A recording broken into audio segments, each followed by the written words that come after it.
नमस्कार दोस्तों हमारे देश के अंदर अकाउंटेबिलिटी एक बहुत बड़ी समस्या है। अगर पहले कोई ऐसे इंसिडेंट हो रखे हैं किसी कंपनी के द्वारा तो जरूरी है कि उसके ऊपर एक्शन लेना चाहिए और सख्त निर्देश देना चाहिए कि ये वापस से रिपीट नहीं होना चाहिए।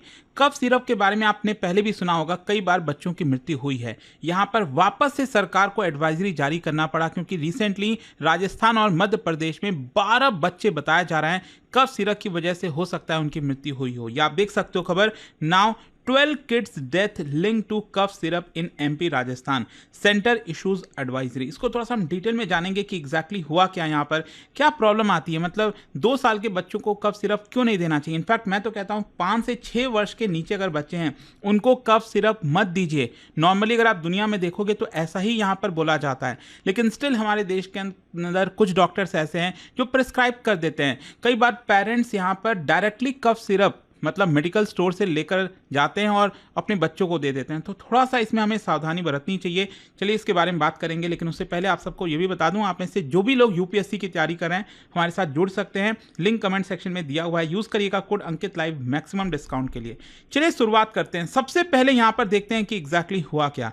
देखिए, यूनियन हेल्थ मिनिस्ट्री ने एडवाइजरी जारी किया है सभी राज्यों को और यूनियन टेरिटरीज को, और यहां पर यह कहा है कि जो कफ और कोल्ड सिरप है वो आपका प्रिस्क्राइब भी नहीं करना चाहिए किसी डॉक्टर के द्वारा, और ना ही बच्चों को यहां पर देना चाहिए जिनकी उम्र 2 साल से नीचे है। इनफैक्ट मैं आपको दिखा देता हूं, ये आप देख सकते हो कल की ही एडवाइजरी जारी की है 3 अक्टूबर की ministry of health and family welfare के द्वारा, और यहां पर सब्जेक्ट यही है that advisory on rational use of cough syrup in paediatric population. तो यहां पर अगर आप दूसरा नंबर वाला पॉइंट देखोगे ना, इसमें बहुत इंपॉर्टेंट चीज बोली गई है, cough and cold medication should not be prescribed और dispense to children under 2 years। These are generally not recommended. मतलब 5 साल के नीचे तो जनरली रिकमेंड किया ही नहीं जाता है, और उसके ऊपर भी अगर आप देते हो ना किसी को भी, बच्चे को भी, तो यहाँ पर प्रॉपर केयरफुल क्लिनिकल इवैल्यूएशन के थ्रू ही देना चाहिए, डॉक्टर के सुपरविजन में देना चाहिए। लेकिन आज के डेट में हमारे देश में 125 करोड़ डॉक्टर हैं। जी हाँ, हर कोई यहाँ पर डॉक्टर ही बना फिरता है, और कैसे ना कैसे करके बुखार हुआ, कुछ हुआ, तो हम अपने आप से ही मेडिसिन ले लेते हैं। तो ये एडवाइजरी एक्चुअली तब आई है जब यहाँ पर लगातार बच्चों का जो डेथ की संख्या है मध्य प्रदेश और राजस्थान के अंदर बढ़ रही थी। पहले 2-4 डेथ बताई गई, फिर 5, 6, 7, और अब यहाँ पर करीब करीब 12 डेथ बताई जा रही हैं जो कि लिंक हो सकती हैं कफ सिरप की वजह से।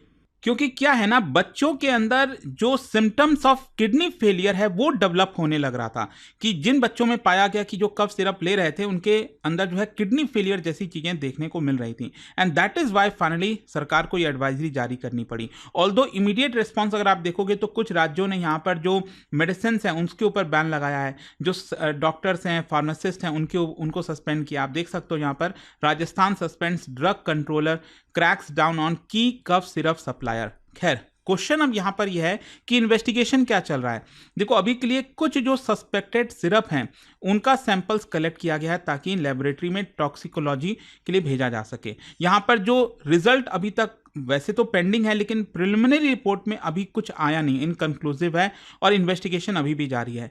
बेसिकली अथॉरिटीज 3 चीजें पता लगाने की कोशिश कर रही हैं कि क्या जो मृत्यु हुई है क्या वो कंटामिनेशन की वजह से हुई है, क्योंकि पहले भी ऐसा देखने को मिला है, जैसे कि DEG, इसको कहा जाता है डाई एथिलीन ग्लाइकोल, या फिर EG जिसको कहा जाता है एथिलीन ग्लाइकोल। तो क्या इसके कंटामिनेशन की वजह से हुआ, क्या टॉक्सिसिटी फ्रॉम एक्टिव ड्रग की वजह से हुआ है, ओवर ड्रग की वजह से हुआ है, ओवर डोजिंग की वजह से हुआ है, या फिर जो अनसेफ प्रिस्क्रिप्शन प्रैक्टिस है, डॉक्टर्स प्रिस्क्राइब कर देते हैं बच्चों को, वो नहीं होना चाहिए, और कई बार सेल्फ मेडिकेशन भी किया जाता है पेरेंट्स के द्वारा, क्या इसकी वजह से हुआ है। तो इसके बारे में यहाँ पर टेस्टिंग के थ्रू पता लगाने की कोशिश चल रही है। वैसे इंपॉर्टेंट चीज आपको मैं याद दिला दूं, WHO के द्वारा भी 2022-23 में अलर्ट जारी किया गया था। जो इंडियन मेड कफ सिरप थे उनकी वजह से उज्बेकिस्तान और गैम्बिया में, मुझे याद है इसके ऊपर मैंने वीडियो बनाया था, गैम्बिया में तो आई थिंक शायद जहां तक मुझे ध्यान आया 70 बच्चों की जो है मृत्यु करीब बताई जा रही थी because of contamination of these industrial chemicals. ये जो मैंने आपको बताया ना DEG और EG जो है, इस तरह के कंटामिनेशन की वजह से कई बार हो जाता है। एंड ये जो केमिकल्स हैं ये बेसिकली अक्यूट किडनी इंजरी करते हैं और इससे बच्चों की मृत्यु देखने को मिलेगी इवन इन स्मॉल डोजेस। अगर बच्चे को छोटा सा भी डोज अगर आप दोगे तो यहाँ पर मृत्यु हो सकती है। तो यहाँ पर जो प्रेसिडेंट है, जो पहले देखने को मिला इस तरह की चीजें, इसी की वजह से इस बार सरकार जो है पहले से ही एडवाइजरी जारी कर रही है। इनफैक्ट मैं अगर आपको इंटरनेशनल प्रैक्टिस के बारे में बताऊं, जैसे यूएस का जो FDA है, अमेरिकन एकेडमी ऑफ पेडियाट्रिक्स, उन्होंने तो साफ साफ मना किया हुआ है कि ओवर द काउंटर जो कफ और कोल्ड मेडिसिन हैं वो बच्चों को 2 साल के नीचे तो देना ही नहीं चाहिए। इनफैक्ट इंटरनेशनल लेवल पर जितने भी गाइडलाइंस हैं उसमें यही एडवाइस किया जाता है कि 4 से 6 वर्ष के जो बच्चे होते हैं उनके नीचे आप मत दो तो बेटर है। मतलब इससे रिस्क हो सकता है और बेनिफिट भी बहुत कम है। मतलब कहीं पर भी क्लिनिकल ट्रायल में ये नहीं पाया गया कि अगर आप बच्चे को 4-5 साल से नीचे के बच्चे को कफ सिरप दोगे तो इससे कोई बहुत फर्क पड़ने वाला है। तो अनसेफ, मतलब बेसिकली जो इन्फेंट्स हैं और जो टॉडलर्स हैं, तो ये अनसेफ क्यों है उनके अंदर? देखो, सबसे बड़ी बात है ना कि उनका जो मेटाबॉलिज्म है, ड्रग मेटाबॉलिज्म, वो आपका इमेच्योर होता है, अभी मैच्योर नहीं हुआ है, जिसकी वजह से वो नेगेटिव इंपैक्ट करता है। और जो एक्टिव इंग्रेडिएंट्स होते हैं ना इन कफ सिरप में, इसकी वजह से साइड इफेक्ट होता है ज़्यादा बच्चों के अंदर। मल्टी इंग्रेडिएंट जो सिरप्स होते हैं, इसकी वजह से एक्सीडेंटल ओवरडोज होने के चांसेस ज़्यादा हैं और बहुत लिमिटेड एविडेंस ऐसा है कि बच्चों में ये कोई बहुत फ़ायदा करेगा। तो इसी की वजह से ये अनसेफ होते हैं। इन्फेंट्स में ये कफ सिरप नहीं देना चाहिए। और इसीलिए अगर आप देखोगे तो यहाँ पर डॉक्टर्स और पेरेंट्स दोनों के लिए गाइडलाइंस हैं। डॉक्टर्स के लिए गाइडलाइन ये है कि देखो, आप गलत कर रहे हो। अगर आप 2 साल से नीचे के बच्चे को कफ सिरप रिकमेंड कर रहे हो, ये होना ही नहीं चाहिए, ये आप नहीं दे सकते। और जो 2 से 6 साल के बच्चों को दिया भी जा रहा है, मतलब 2 साल के नीचे तो अलाउड ही नहीं है, और 6 साल के नीचे भी अगर आप यहाँ पर प्रिस्क्राइब कर रहे हो तो यहाँ पर आपको बहुत अच्छे सी चीज़ों को इंश्योर करना पड़ता है। एंड साथ ही साथ जो मल्टी इंग्रेडिएंट प्रोडक्ट्स होते हैं ना, जो कफ सिरप होते हैं, वो तो एकदम बिल्कुल नहीं देना चाहिए।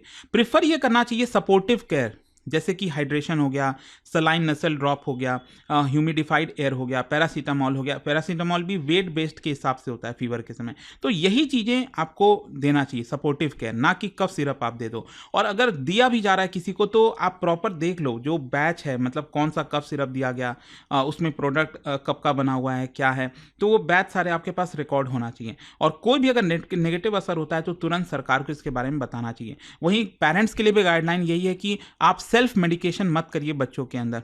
डायरेक्टली मेडिकल शॉप में आज के डेट में बहुत ईजी है, कितना भी कोशिश कर लीजिए लेकिन आपको आराम से वो मिल जाएगा कफ सिरप।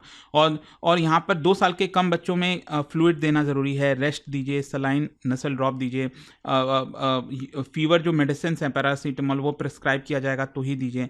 पीडियाट्रिशियन जो हैं उनमें उनको कंसल्ट करिए अगर सिम्टम्स खराब होते हैं।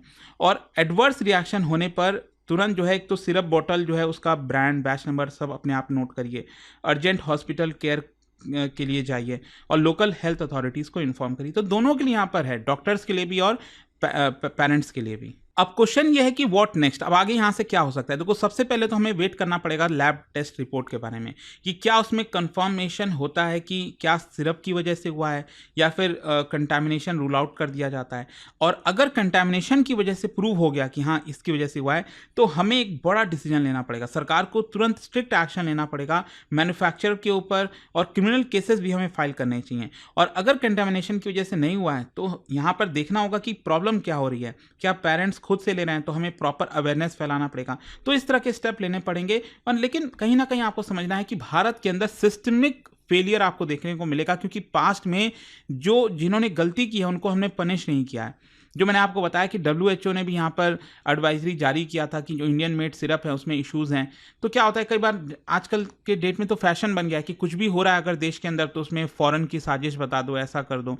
तो कहीं ना कहीं ये सब पर थोड़ा सा हमें फोकस करने की ज़रूरत है। तो आई होप कि आपको अच्छे से डिटेल में समझ में आ गया होगा वीडियो के थ्रू। जाने से पहले एक बहुत ही इंटरेस्टिंग क्वेश्चन, क्या बता सकते हो जो भारत का एसेंशियल मेडिसिन लिस्ट है उसके बारे में 2 स्टेटमेंट दिया हुआ है, कौन सा इसमें करेक्ट होगा? और उसका राइट आंसर आप सब जानते हैं, मेरे इंस्टाग्राम पर तो मिलेगा ही, वहां पर अगर आप नहीं है कोई बात नहीं, टेलीग्राम से ले सकते हैं इसका सही उत्तर। और दोस्तों, जैसा मैंने आपको बताया, अगर आप यूपीएससी की तैयारी करें, कोई भी बैच चाहते हैं, you just have to use this code Ankit live, maximum discount के लिए ये फोन नंबर दिया, आप इस पर कॉल करिए, मेरी टीम आपको अच्छे से गाइड करेगी। स्टडी IQ IAS, आपका सिलेक्शन हमारा मिशन।